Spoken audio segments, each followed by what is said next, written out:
salah satu hari yang kita muliakan, salah satu hari yang kita muliakan di dalam kehidupan kita sebagai umat Islam ialah hari Maulid Nabi kita yang kita cintai. Dulu beberapa tahun yang lalu pernah di sini saya beritahukan kepada khalayak ramai bahwa yang mula-mula mengadakan perayaan Maulid Nabi ialah Salahuddin, panglima perang Islam yang amat termasyhur, panglima perang di dalam perang Salib, bahasa Belandanya Kruistochten, bahasa Inggrisnya Kruisis.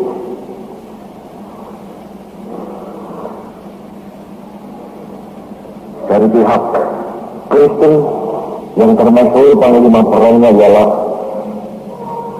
Richard Lionheart, Richard Lionheart, yang spesial dari Inggris datang ke timur untuk memimpin laskar Kristen merebut kembali tanah suci. Dari pihak Islam, panglima perangnya Salahuddin. Nah, ini satu bukti kehebatan Salahuddin dalam psikologi massa untuk membangkitkan semangat Islam sehingga berkobar-kobar kembali, membangkitkan semangat Islam sebagai semangat perjuangan. Salahuddin memerintahkan kepada laskarnya, kepada kawan-kawan seagama untuk mengadakan peringatan Maulid Nabi Muhammad sallallahu alaihi wasallam. Jadi sebelum Salahuddin, perayaan Maulid Nabi sebagai yang kita kenal sekarang ini tidak ada. Hanya sesudah diperintahkan, dibiasakan oleh Salahuddin, maka tiap-tiap tahun di seluruh umat Islam diadakan peringatan Maulid Nabi. Nah, pada waktu saya di KIU, saudara-saudara, sebelum sibuk-sibuknya saya mengadakan pembicaraan dengan Presiden Macron, dengan Perdana Menteri Israel, dengan nantinya Presiden Ayub Khan dari Pakistan, sedang sibuk-sibuknya itu, saya tidak lupa. Ini bulan Maulid, ini bulan Maulid, ini bulan Maulid. Kita harus mengadakan perayaan Maulid Nabi nanti sebaik-baiknya. Dan saya ingat yang mula-mula memerintahkan mengadakan Maulid Nabi, perayaannya ialah Salahuddin. Kebetulan, saudara-saudara, Mesir atau Republik Persatuan Arab mempunyai satu industri film. Kalau sini entah Persari, entah Persini, mempunyai perindustrian film yang membuat film cerita Salahuddin itu hampir-hampir seperti film Metro Goldwyn Mayer dan Howard, atau hampir-hampir film Metro Goldwyn Mayer The Story of Ruth. Saya segera memerintahkan kepada kedutaan besar kita di Kairu untuk mempertunjukkan film Salahuddin itu di hadapan rombongan yang saya bawa dari Jakarta. Dan di salah satu ruangan daripada Hotel Hilton, pada satu malam dipertunjukkan film Salahuddin ini. Yang di film itu kita melihat perjuangan yang hebat daripada umat Islam di bawah pimpinan Salahuddin. Perjuangan umat Islam yang mengambil suri tauladan daripada perjuangan Nabi kita Muhammad sallallahu alaihi wasallam. Memang saudara-saudara, kita sebagai umat Islam harus menganggap Muhammad itu sebagai pemimpin kita yang terbesar. Bahkan harus kita mengatakan tidak ada pemimpin yang lebih besar daripada Muhammad sallallahu alaihi wasallam.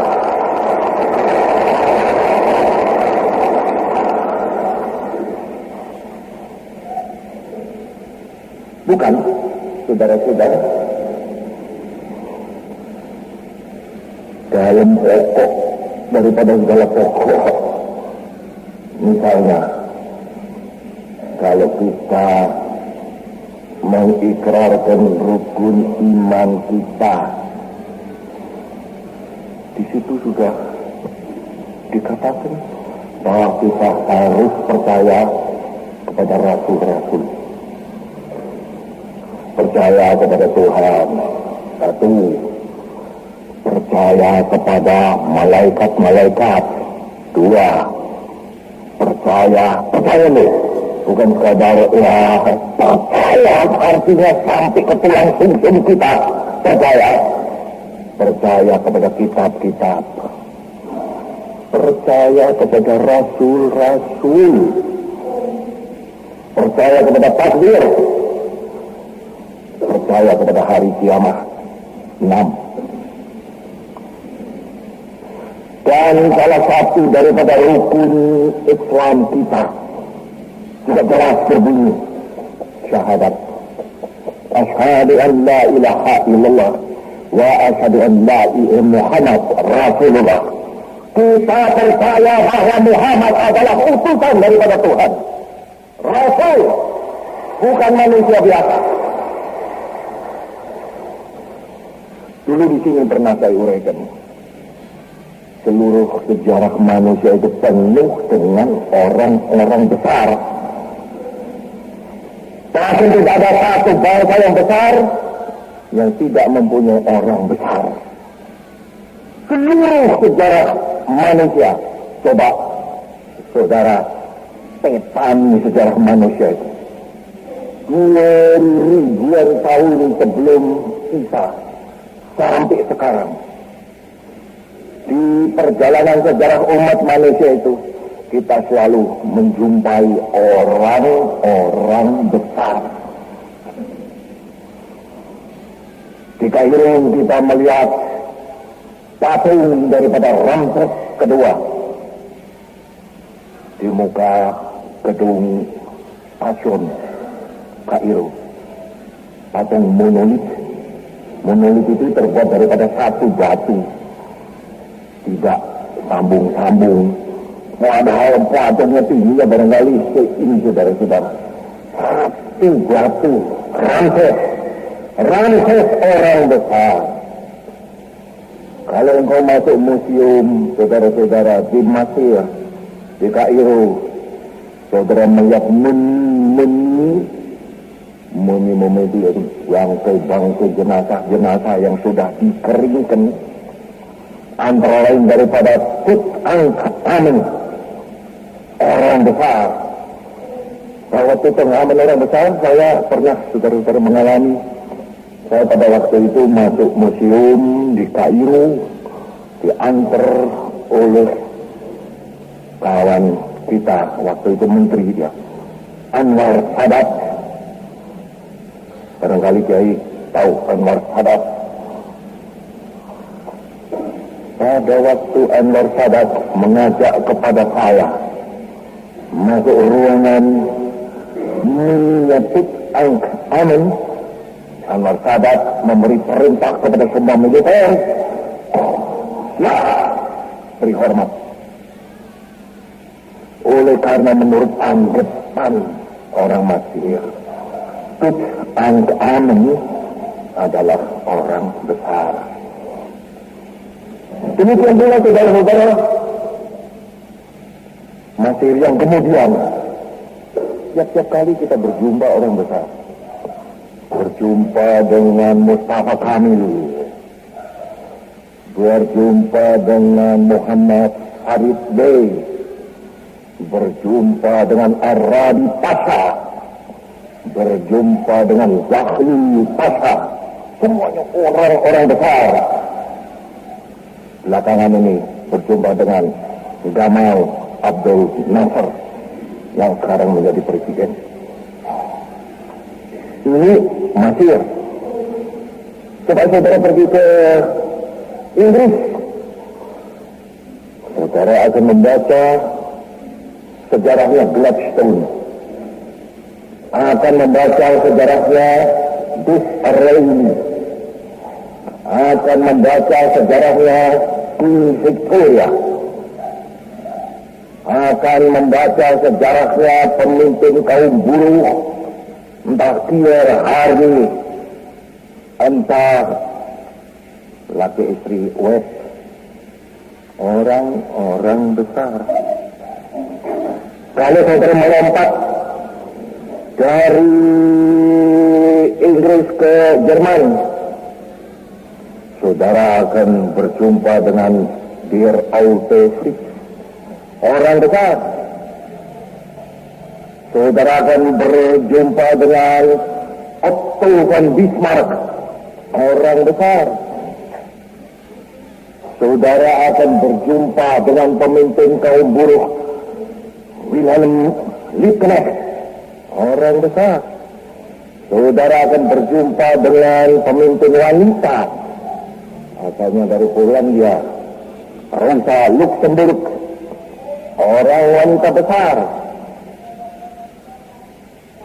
Di negeri Belanda, saudara-saudara akan berjumpa Willem van Oranje, orang besar yang memerdekakan negeri Belanda dari kolonialisme Spanyol.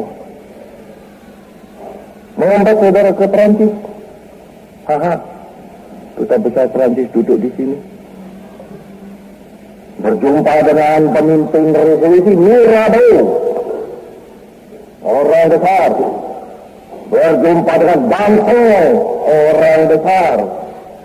Berjumpa dengan Camille Desmoulins, orang besar. Berjumpa dengan Marat, orang besar. Berjumpa dengan Madame Roland, orang besar. Berjumpa dengan Firwannya de Méricourt, orang besar. Berjumpa dengan kemudian Mitterrand, orang besar. Clemenceau, orang besar. Talleyrand, orang besar. Marshal Foch, orang besar. Semuanya orang-orang besar.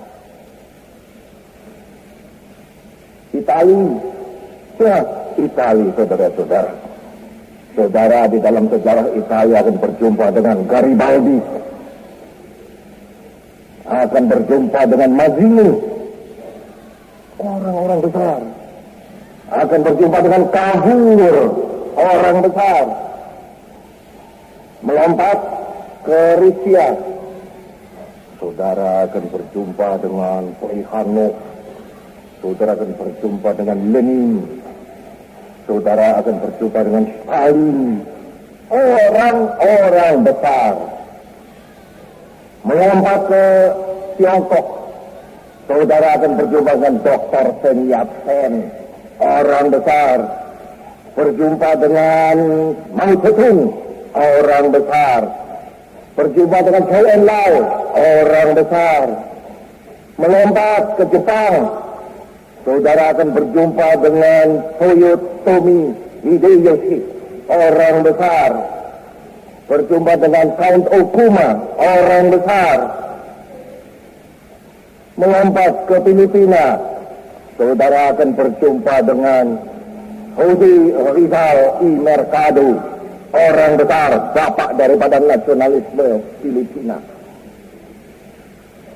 Pendek kata, di mana-mana, saudara-saudara, orang besar. Amerika mempunyai orang besar. George Washington, orang besar. Atau Jefferson, Thomas Jefferson, orang besar.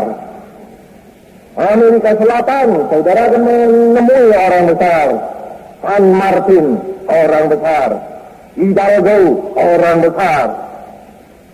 Di mana-mana orang besar, saudara-saudara. Tapi orang-orang besar ini satu persatu tidak luput dari salah. Oleh karena sekadar manusia biasa. Pegang ini. Siapa berani berkata bahwa Bismarck tidak pernah bersalah? Siapa berani berkata bahwa Mirabeau tidak pernah bersalah? Siapa berani berkata bahwa Gladstone tidak pernah bersalah? Siapa berani berkata bahwa Garibaldi tidak pernah bersalah? Siapa berani berkata bahwa Mao Zedong tidak pernah bersalah? Siapa berani berkata bahwa Gandhi tidak pernah bersalah? Mohandas Karamchand Gandhi. Siapa berani berkata bahwa Stalin tidak pernah bersalah? Siapa berani berkata bahwa Jose Rizal y Mercado Filipina tidak pernah bersalah?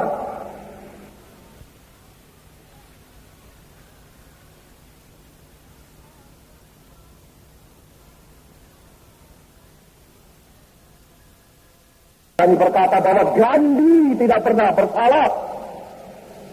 Mohandas Karamchand Gandhi. Siapa berani berkata bahwa Stalin tidak pernah bersalah? Siapa berani berkata bahwa Jose Rizal y Mercado Filipina tidak pernah bersalah? Pernah bersalah. Oleh karena memang hilaf, salah adalah sifat manusia.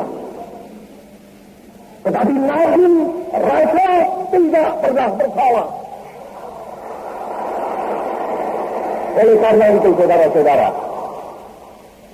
Isa tidak pernah bersalah.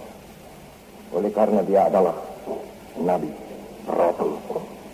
Muhammad tidak pernah bersalah. Oleh karena dia adalah Nabi, Rasul. Oleh karena itu kita, saudara-saudara, dalam kita mengucapkan misalnya syahadat, aku menyatakan bahwa tidak ada Tuhan kecuali Allah yang harus disembah, dan bahwa Muhammad adalah pesuruhnya, rasulnya. Kita harus di dalam hati kita menanamkan keyakinan bahwa Muhammad adalah rasul, Muhammad adalah tidak pernah bersalah, pimpinannya adalah pimpinan yang mutlak benar, dan kita harus menjalankan segenap apa yang ia berikan sebagai pimpinan. Saya bertanya kepadamu sekalian, saudara-saudara Islam yang duduk di sini, sudahkah saudara demikian? Katakanlah bahasa Belanda, blindelings. Blindelings itu artinya seperti buta, ikut saja kepada Muhammad. Karena kita yakin bahwa Nabi Muhammad adalah pemimpin yang utama, pemimpin yang mutlak, pemimpin yang tidak pernah bersalah. Nah, tetapi saudara-saudara, salah satu corak daripada agama Islam itu yaitu yang baik, sangat baik. Kebelindelingan itu tidak ada. Pembutaan dulu. Ya kita sudah agama Islam ini seperti orang buta aja di jalan. Tidak ada. Islam adalah agama yang menuju kepada otak. Islam adalah agama yang menuju kepada hati dan otak. Segala ajaran Islam bisa diterima oleh hati kita dan bisa diterima oleh otak kita. Islam bukan ilmu klinik. Kliniknya itu blindeling, saudara-saudara. Blindeling artinya blind itu buta. Klinik yaitu membabi buta mengikuti saja. Kalau Pak Kiai, Pak Dukun sudah berkata, engkau nanti akan mendapat harta 10 juta, percaya. Atau engkau nanti akan berjumpa dengan pemuda dari Kalimantan dan engkau akan menjadi istrinya, percaya. Ini kebelindelingan, percaya buta. Agama Islam tidak ada yang demikian, saudara-saudara. Islam memberi pimpinan. Sebab apa agama itu? Agama adalah pimpinan. Islam memberi pimpinan yang masuk hati dan masuk otak. Tidak ada kebelindelingan. Walaupun rukun iman. Bahwa ada Tuhan yang harus kita percayai. Masuk akal kita. Kita tidak percaya bahwa ada Tuhan itu secara beling-beling. Tidak, saudara-saudara. Dengan hati dan dengan otak kita bisa menakar hal ini. Percaya bahwa ada malaikat. Itu pun jangan kebeling-belingan. Jangan ya sudah dikatakan rukun iman harus percaya kepada malaikat. Sudahlah, percaya kepada malaikat, kepada adanya malaikat. Salah jika saudara-saudara demikian. Sebab, ini tadi dikatakan oleh Pak Mulya, Tuhan, lihat tanganku, manusia, nah, link hubungan antara Tuhan dan nanti Rasul dan manusia itu harus ada. Nah ini dosnya, ini urusan otak. Ada malaikat. Bukan kok dikatakan dalam rukun iman harus percaya kepada malaikat, adanya malaikat. Sudah masuk akal atau tidak masuk akal kita terima saja adanya malaikat. Itu salah, saudara-saudara. Bahwa ada Rasul, jangan pun diterima secara beling-beling. Umat manusia selalu mempunyai pemimpin-pemimpin. Jangan pun manusia. Saudara-saudara, lihat monyet-monyet ketek di hutan itu. Selalu ada pemimpinnya. Pernah saya saudara melihat sekawanan ketek, sekawanan monyet, selalu ada yang bangkaroan.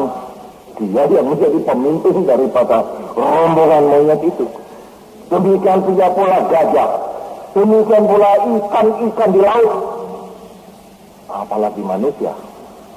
Di dalam sejarah umat manusia selalu, saudara-saudara, manusia itu ada yang mimpin. Nah, ini rasul-rasul atau pemimpin kelas 2, kelas 3, kelas 4, kelas 5 seperti Bapak ini, seperti Pak Mul ini, seperti Pak Saifuddin Zuhri ini, kelas 5, kelas 6. Tapi selalu ada antara ajaran dengan manusia yang diberi ajaran itu, yaitu pemimpin.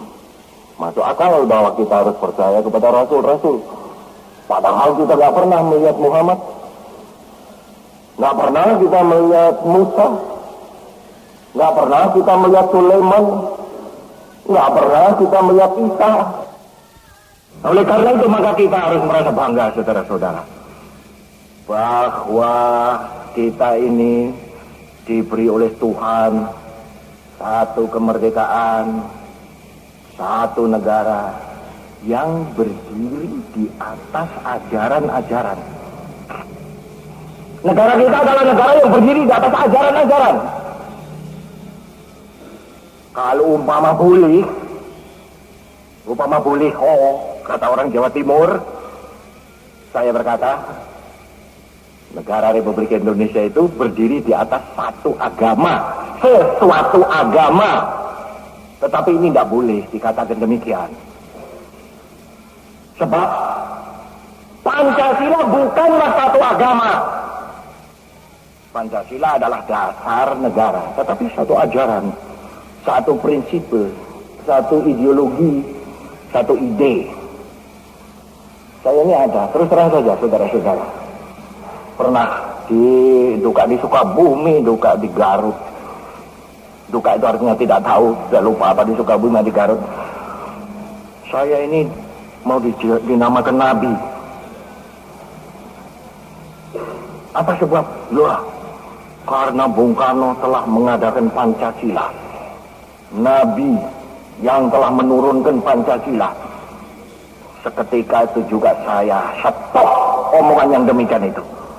Saya bukan Nabi. Tidak ada manusia ini, saudara-saudara. Nabi, jikalau tidak dikehendaki oleh Tuhan, dan Nabi Muhammad adalah Nabi yang terakhir daripada segala nabi-nabi.